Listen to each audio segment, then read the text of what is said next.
Guys, today I'm going to discuss about alkenes. To discuss about alkenes, first you need a few basic things like the degree of unsaturation, hybridization and hyperconjugation. Degree of unsaturation. Well, it's nothing but double bond. If you consider simple alkenes, they will have only one degree of saturation, and if you consider cycloalkanes, well, it's just a ring, and for ring you have to consider another degree of saturation. Cycloalkenes, that is a ring having a double bond, will have two. But while calculating the double bond equivalent or degree of unsaturation for huge molecules, it becomes a cumbersome task. So we have made a formula for this.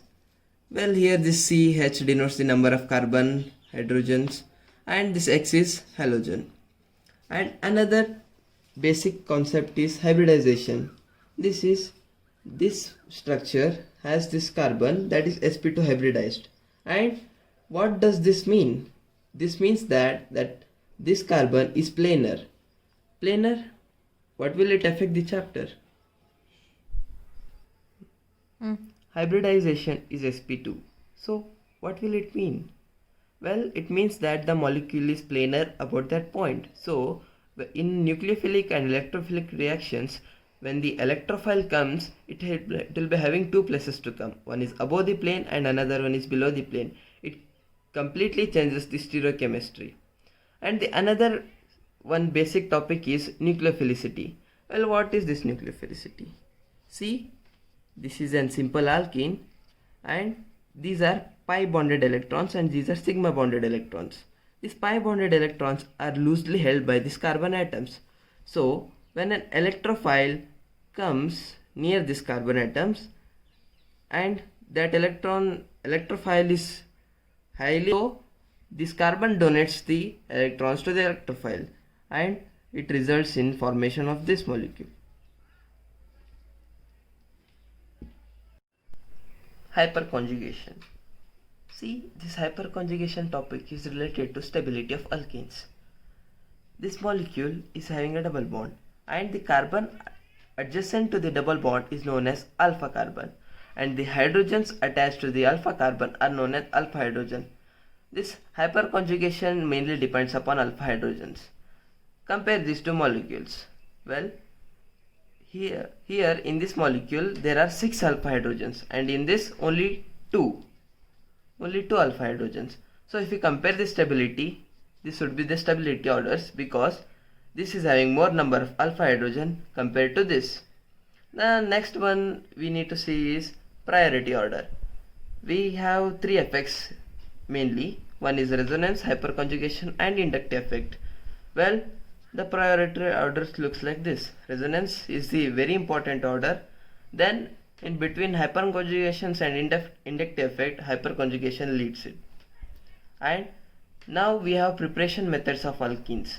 From alkyne we can get alkenes by poisoning the hydrogenation. This palladium CaCO3, this catalyst is now we have preparation of alkenes from alkynes. Alkynes are nothing but carbon-carbon triple bonded. See, this is palladium CaCO3. These are known as catalyst poisoners. That is, they poison the catalytic ability of hydrogen. See this reaction. When this is treated with this reagent, we get this compound.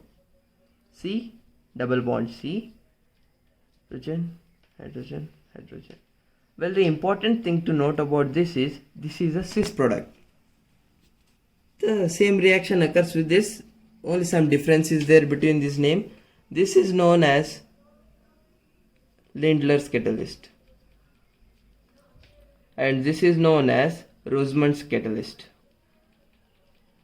Well, one important and easy things to remember, this is Cl, chlorine, and Br, bromine. Well, it's the same function, just the name of scientist differs. Well, and important thing to note about these two reactions is they form cis compounds. And next we have bridge reduction. Well, this is performed by sodium in liquid NH3.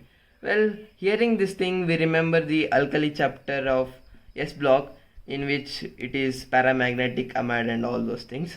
Well, the important thing about this is same function. Only thing is it gives us a trans product. Just that's the difference between them. Now we'll see two different types of products of elimination. One is Sedzeff and Hoffman. Well, see, these two are same molecules, and this one, if you eliminate this chlorine, and we have two hydrogen which we can eliminate, and these two should be anti to each other. Well, if you eliminate this thing, then which alkene do we get? C, double bond C, CH3. And if you eliminate this one, we get this thing, C, single bond C, double bond C, CH. See, this is having two hyperconjugations and this is having 6. So this is more stable and this one is less stable. So the elimination in which we get the more stable product or else more substituted product is known as Sedzeff elimination, and the one in which we get less stable product is known as Hoffman elimination. Well, you might think, why would a reaction go towards less stable Hoffman elimination? Well, there are many factors that affect it. One of the important thing is stereochemistry. Well, you see this hydrogen is least hindered sterically. So if there is a bulky base like tertiary butoxide and all, well, they don't like to take this hydrogen. Well, there are many carbon groups opposing it. But here, there is no steric hindrance, so we will get this product as major.